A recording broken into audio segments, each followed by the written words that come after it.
cordiales. Quiero agradecer al vicerrector académico, doctor Manuel Piñate, y a la doctora Milagros Ovalle, decana de Investigación, Extensión y Posgrado, la invitación a este compartir de saberes acerca de la metodología de aprendizaje basado en emprendimiento por proyecto en posgrado.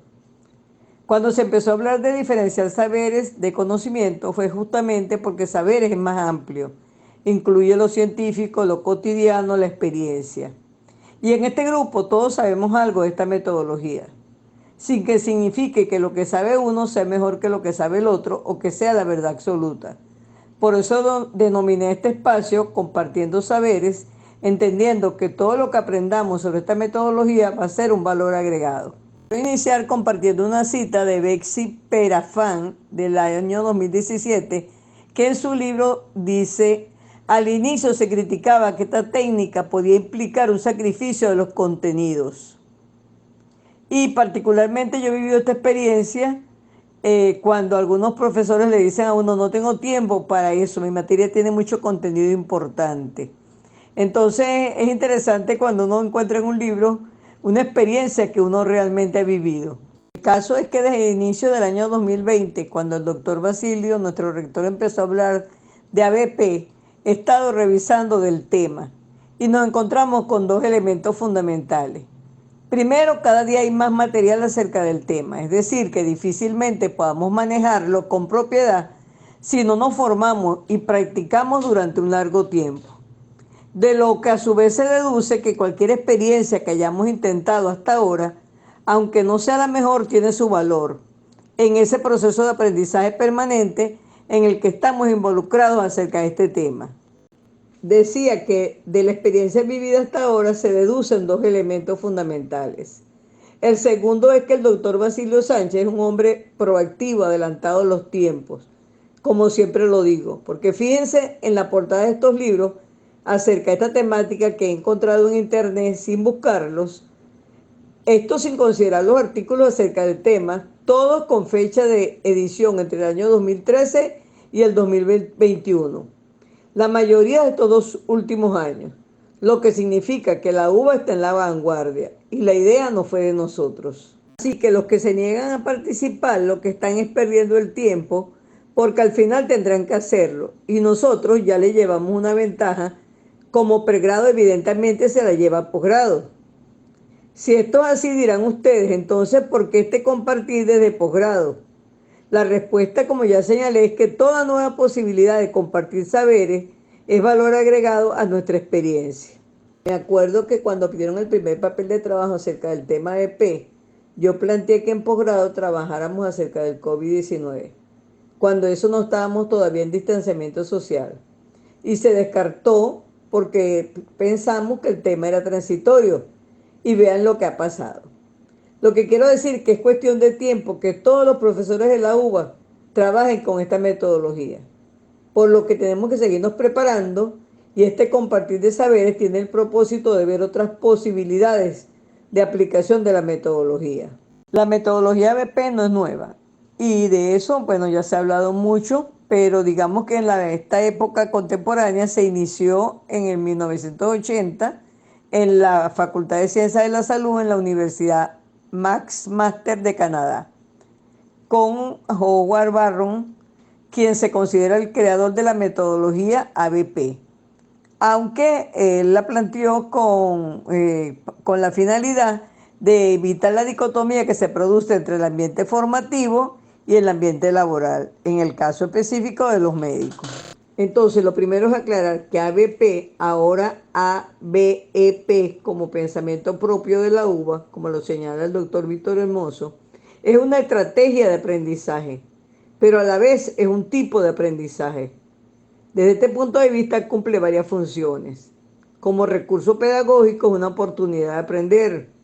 Como metodología es una forma de aprender haciendo y mediante la formulación de preguntas. Como instrumento de evaluación construye evidencias de aprendizaje con alto criterio de validez, que permite que en cada instante de la evaluación del proyecto se genere la posibilidad de intervenir para mejorar la práctica. En este sentido, el proyecto es un buen aliado de la evaluación formativa. Desde este punto de vista, el proyecto es un articulador de la planificación. y se constituye en un modelo de pensamiento crítico y transformador que se puede manifestar mediante diversos lenguajes. Los tradicionales lingüísticos que podemos manifestar a través de un escrito, los gráficos, los visuales y los audiovisuales. Por otra parte, existe una evidente correlación entre la metodología de aprendizaje basada en proyectos, como le llamamos ahora en la U, aprendizaje basado en emprendimiento por proyecto, con lo que se denomina el aprendizaje experiencial, el aprendizaje basado en problemas, el aprendizaje basado en retos, el aprendizaje colaborativo, el aprendizaje invertido, que se muestra en la lámina, pero que también después he conseguido el aprendizaje basado en descubrimiento, el aprendizaje servicio, el aprendizaje dialógico y el aprendizaje basado en investigación. Todos estos modelos de, vamos a decir, de aprender, tienen una misma base. Por eso es que yo decía antes que el que no ha empezado está perdiendo tiempo, porque de todas maneras las tendencias nos lleva hacia estos modelos de formas de aprender. La primera experiencia es un proyecto macro sobre violencia de género que se realiza cada semestre en la Pontificia Universidad Católica del Perú. Esto es de un libro del año 2017 en el componente de estudios generales de la carrera de letras y en la asignatura Ciudadanía y Responsabilidad Social. Cada semestre trabaja una problemática ciudadana específica y se diseñan acciones para sensibilizar a la comunidad universitaria. Específicamente, el proyecto que ellos muestran como microproyecto se llama Acoso Sexual Callejero en las inmediaciones del campus. Y a partir de estos proyectos se han derivado otros que han sido financiados por la misma universidad, entre ellos uno denominado por la igualdad de género. La fase final del proyecto son lo que ellos denominan las activaciones en una feria que se realiza en la misma universidad. Una experiencia cuyo proyecto se tituló El rol de los influencers en relación al cambio de las conductas de consumo fue realizado entre dos universidades, una en Madrid y una en Brasil, con idiomas y usos horarios diferentes. Me pareció súper interesante porque justamente una de las alternativas que se está proponiendo en posgrado es que 3 o 4 profesores de una misma corte y un mismo laxo colaboren en un proyecto macro. Y ya hemos visto pues que es difícil comunicarse y ponerse de acuerdo. Ahora imagínense ustedes esto en estos dos países totalmente diferentes. Ahora bien, de la Universidad Europea de Madrid participaron 16 estudiantes de la asignatura de Psicosociología del Consumidor de la licenciatura de Marketing, y de la Universidad de Brasil participaron 76 estudiantes de la asignatura Planificación y Gestión Estratégica de la licenciatura de Administración y Gestión Empresarial. La temática del proyecto, como les decía, fue marketing de influencers, y el objetivo era ver cómo la tipología del influencer podía influenciar en relación con el consumo de determinados productos en ambos contextos. El proyecto duró solo 2 meses y se conformaron 8 grupos de entre 8 y 10 estudiantes de ambos países, y con los 2 profesores de las 2 asignaturas, uno de cada país. Trabajaban cada uno de las siguientes, cada grupo trabajó en una de las siguientes áreas: fitness, gastronomía, viajes, tecnología, deporte, belleza, moda femenina y ropa masculina. La fase del proyecto fue primero una fundamentación teórica sobre cada una de las áreas. La segunda fase fue la elaboración de un cuestionario que después cada estudiante aplicó a 25 personas. En la tercera fase, el análisis e interpretación de la información. Y la cuarta fase, la presentación por medio de videoconferencia con la presencia de evaluadores externos, una agencia de publicidad de Brasil y una agencia de marketing en Madrid. Se utilizó la rúbrica como instrumento de evaluación y se le asignó una ponderación de 30% de la evaluación de cada asignatura. Y posteriormente se hizo una fase de reflexión y se presentó un informe en los 2 idiomas. Si ustedes se ponen a ver, el proyecto es un proyecto aparentemente sencillo, pero vean toda la información que se pudo obtener cuando pensamos en que cada estudiante aplicó 25 cuestionarios, todas las áreas que se trabajaron, y todo vamos a decir, las actividades que tuvieron que hacer para ponerse de acuerdo los dos profesores y los estudiantes. Este proyecto que llamé La Experiencia 2 lo encontré en un libro de los que les mostré del año 2019 y el que voy a presentar ahora como Experiencia 3 lo encontré en un libro del 2020. Esta experiencia 3 se llama ABP del itinerario Creación y Entretenimiento Digital. Es un itinerario de una carrera de ingeniería multimedia que comprende 7 asignaturas. Y el proyecto que hacen cada semestre es un videojuego que se realiza por grupo y con la colaboración de los 7 profesores. El proyecto se estructura de tal manera que cada profesor trabaje un aspecto del mismo. Y lo importante, vamos a decir acá, que se diferencia de los otros, es que se utilizaron diferentes tecnologías que cada semestre han ido variando para la gestión del proyecto. Y por otra parte, que se presentan los productos en un día especial para que se constituyó para presentar estos proyectos, pero que a su vez los mejores proyectos participan en un concurso anual en una universidad del Reino Unido. Otra cosa interesante de este proyecto es que se presentan a evaluadores externos. Entonces ya hemos visto dos experiencias donde en la presentación de los productos finales existen evaluadores externos, que es lo que va a permitir el emprendimiento, porque pueden ser financiados o por lo menos auspiciados por estas instituciones externas que evalúan estos proyectos. Lo que denominé la experiencia 4 son varios casos donde solamente presento los títulos de los proyectos, la asignatura y la carrera, y son de la Universidad del País Vasco. Y por lo menos llama la atención un proyecto que se llama Salida Honrosa al Negocio Familiar de la materia de Derecho Mercantil en la licenciatura de Derecho. Estas experiencias que son producto de los libros que les mostré, que son todos de universidades que de alguna manera están divulgando su experiencia en el ámbito de este tipo de metodología, nos da también evidencia de la creatividad en las denominaciones que le colocan a los proyectos, y también nos permite ver pues que ya la UBA también tiene cierta experiencia para también poder publicar su libro sobre lo que ha avanzado en la metodología. Por otra parte, vale la pena señalar que a pesar de que los libros hablan de que los proyectos son a nivel de pregrado y de posgrado, realmente todo lo que yo encontré es de pregrado. Lo que quiere decir que en eso también la U ha avanzado, porque sí tenemos alguna experiencia en posgrado, pocas, pero ya se las voy a mostrar.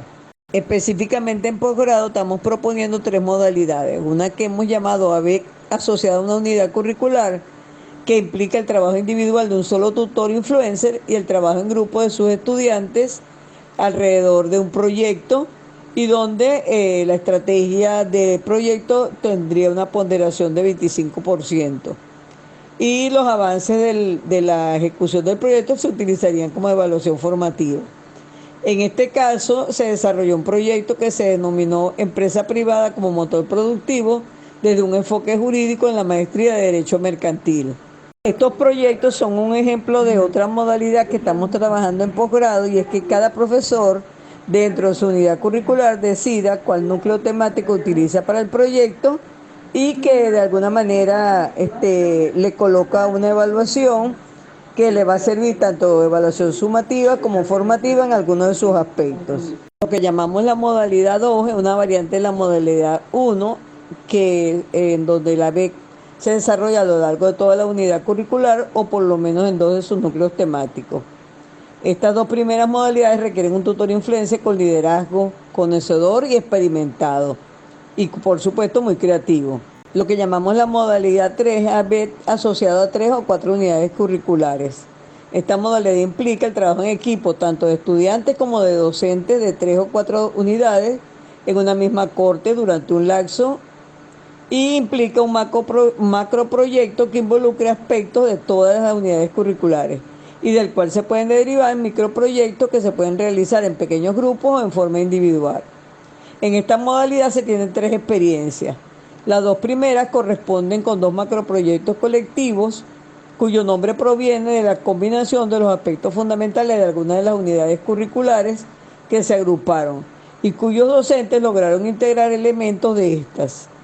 En el marco de estos proyectos, los participantes a su vez realizaron microproyectos, algunos individuales, otros en pareja.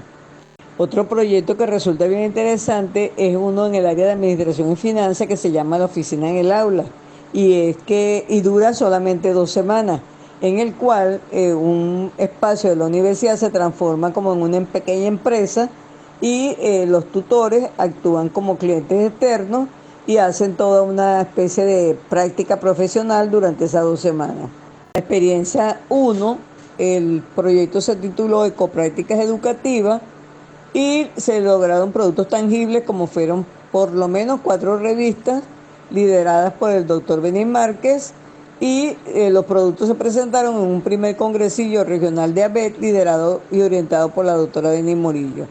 Pero lo importante es que todos los temas que se presentaron tanto en la revista como en el congresillo eran papeles de trabajo donde integraban los contenidos de las 4 unidades curriculares.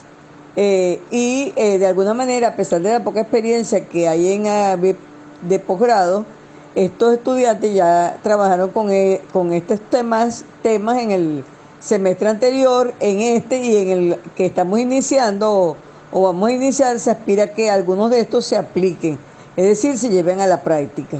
La experiencia 2 se tituló Educación, Tecnología y Paz, un modelo educativo.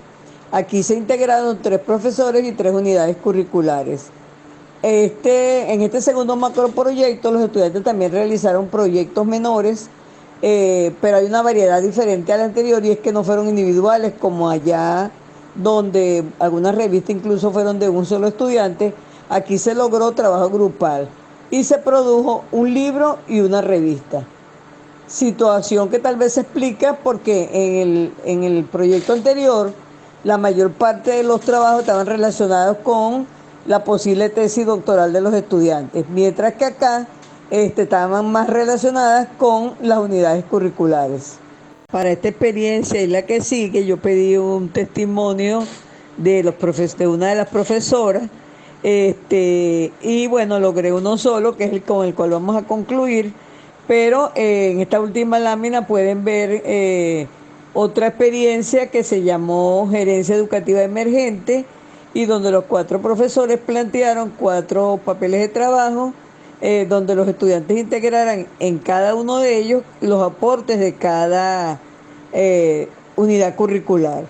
Y lo importante entonces era ver cómo en uno se puede deducir lo teórico, en el segundo la posibilidad de aplicación, en el tercero lo técnico y en el cuarto lo propositivo, que como en la experiencia anterior veíamos que entonces, o lo vamos a ver lo vamos a oír en el audio, como la profesora decía, que hay una propuesta, además del producto tangible del libro y de una revista, hay una propuesta educativa.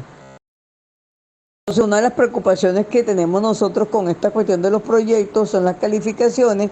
Sin embargo, esta experiencia dice que más bien para el estudiante es motivador saber que con una calificación va a aprobar varias asignaturas, pero que eso lo motiva a trabajar en cada una de ellas para no perder ninguna posibilidad. Dejarlos con el audio que grabó la profesora que les decía de la experiencia 2. Quiero concluir con una cita del libro de Villagra y Cole del 2020, que es el del proyecto de las 7 unidades curriculares con los videojuegos, que señala que la posibilidad de obtener la calificación de varias asignaturas mediante la realización de un proyecto único es muy motivadora para el alumnado y aumenta su esfuerzo para no suspender varias de ellas. Los voy a dejar con el audio del proyecto Educación, Tecnología y Paz, un modelo educativo, donde la profesora nos explica cómo lo hicieron, las debilidades y fortalezas. Y yo planeé grabar esto con anticipación para que ustedes lo oyeran y el día de la reunión solo hagamos preguntas, reflexiones, discusiones. Ojalá que haya muchas preguntas sin responder porque justamente ese es el compartir de saberes donde sabemos que tenemos todavía muchas dudas y que unos con otros podemos mejorar nuestra experiencia en esta temática. Esperamos pues muchas preguntas. Gracias. Hola, profe Crisálida, ¿cómo estás? Bueno, te cuento. Primeramente nosotros abrimos un WhatsApp de donde estábamos los tres facilitadores. El nombre del WhatsApp era sección 34 de posgrado. Y a través del WhatsApp nos empezamos a comunicar a través de notas de voz de cuál sería el proyecto que íbamos a desarrollar y cómo lo íbamos a desarrollar. Primeramente, bueno, nos pusimos de acuerdo en la propuesta de que los estudiantes pudiesen escribir artículos y que esos artículos los pudieran presentar a través de un libro. Y al final ellos iban a hacer una propuesta que sería entonces allí lo que sería el proyecto en sí, que es el desarrollo de un libro con una propuesta, o mejor dicho, desarrollar un libro, una propuesta de un modelo educativo basado en la innovación y la educación para la paz, el cual deberían presentar a través de un libro. Nos pusimos de acuerdo, a los tres nos gustó la idea y luego empezamos a escribir el proyecto. En este caso yo asumí el rol de escribir, ¿verdad?, las ideas, y luego lo compartimos entre los tres, y los tres entonces íbamos aportando en función de ese primer papel de trabajo, cada uno iba aportando sus ideas. Y así lo hicimos. Entonces, hasta que ya al final configuramos el proyecto definitivo, lo volvimos a revisar entre los tres y tuvimos de acuerdo que ese sería el proyecto y así quedaría estructurado como lo presentamos. Y que lo tendríamos que presentar entonces ahora a los estudiantes a través del aula virtual. Cada facilitador presentó el proyecto y lo montó, lo cargó en aula virtual. El profesor David hizo una videoconferencia igual que yo para presentárselo a los estudiantes. La profesora Adriana hizo un chat. Ese chat era permanentemente, estaba abierto todas las semanas para cualquier consulta que hicieran los estudiantes. Ella se conectaba siempre a la misma hora a través de chat. Y de esa manera, bueno, le fuimos explicando a los estudiantes qué consistía el proyecto y ellos estuvieron de acuerdo. Para las evaluaciones acordamos en que los tres facilitadores teníamos que revisar los artículos y una vez revisados los artículos nos comunicábamos igual vía WhatsApp para para acordar cuál sería entonces la calificación desde el punto de vista de la evaluación de cada uno, cuál sería la calificación que le asignaríamos al estudiante. Es decir, que siempre los tres evaluábamos los trabajos de los estudiantes y los tres siempre asumimos el rol de orientar a los estudiantes. Siempre manteníamos la misma orientación en línea y apoyarlos donde ellos nos solicitaban o tuviesen duda. Montamos muchos materiales en el aula virtual, de manera porque entre las debilidades que encontramos es que los estudiantes en los primeros artículos que mandaban realmente no cumplían con los criterios de lo que debería ser un artículo. Muchas debilidades en cómo citar, en cómo hilar las ideas, de cómo estructurarlo. Muchas veces el tema se desviaba de lo que realmente se les pedía, ¿verdad? Lo que escribían se desviaba del tema central o el foco central de lo que se les estaba pidiendo. Entre esas debilidades fueron las primeras que conseguimos en los primeros artículos. En eso empezamos entonces a orientarlos, a mandarles material y ya vimos que las producciones, ellos siempre fueron muy receptivos a hacer adecuaciones y empezaron a mejorar muchísimo más los artículos.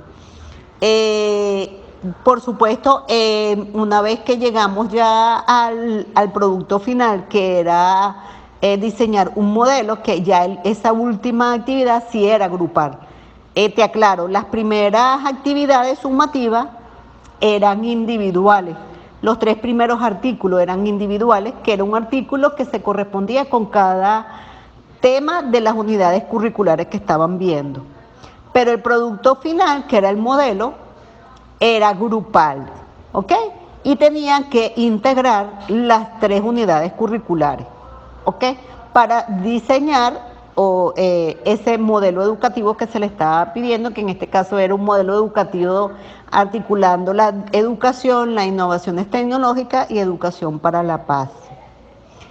Entre las debilidades allí del trabajo grupal, creo que hubo diferencias o no se pudieron poner de acuerdo al principio los integrantes y hubo algunas diferencias, pero bueno, al final orientándolos y animándolos, allí ellos pudieron avanzar y presentar su producto final en un libro que presentaron y que luego lo socializaron a través de un WhatsApp, un grupo de WhatsApp. Allí nos conectamos, ¿verdad? Esto lo coordinó la profesora Adriana, fue la que se encargó de abrir, de hacer el grupo de WhatsApp. Luego le mandó los links, llamó a todos los estudiantes y una vez que ellos estaban en el grupo, se hizo la llamada vía WhatsApp y ellos presentaron su proyecto. Cada uno de ellos conversó sobre el tema desarrollado, por qué lo desarrollaron, cómo lo desarrollaron, y bueno, al final entonces enviaron en físico, digitalizado, su libro, su producción en final, que era un libro que contenía todos sus artículos, más su modelo educativo. Fue una experiencia bien bonita porque los 3 profesores nos mantuvimos siempre bien comunicados, siempre estábamos en comunicación permanente, siempre discutíamos las producciones de los estudiantes, siempre conversábamos de las mismas debilidades que encontrábamos para cómo podíamos subsanarlas. Y bueno, de verdad que fue una experiencia bien bonita, por lo menos a mí me gustó el grupo de los profesores con los que trabajé y bueno, los estudiantes también fueron bastante receptivos, pero sí todavía hay que crear mucho la cultura de lo que es trabajar por proyecto. Y lo más importante es fortalecer lo que es el trabajo en equipo, que creo que es la gran debilidad que yo pude visualizar, percibir, perdón, en cuanto al trabajo de parte de los estudiantes, que hay que fortalecer mucho lo que es el trabajo en equipo. Bueno, esa fue la experiencia. Siempre estuvimos en contacto los facilitadores, permanentemente todos los días conversábamos y eso nos ayudó a que el trabajo se concretara y bueno, yo de mi parte pues creo que yo quedé muy satisfecha y contenta. Claro, hay aspectos que por supuesto hay que mejorar, tanto nosotros como facilitadores como en los estudiantes. Pero más o menos esa es la experiencia, cómo trabajamos, profe.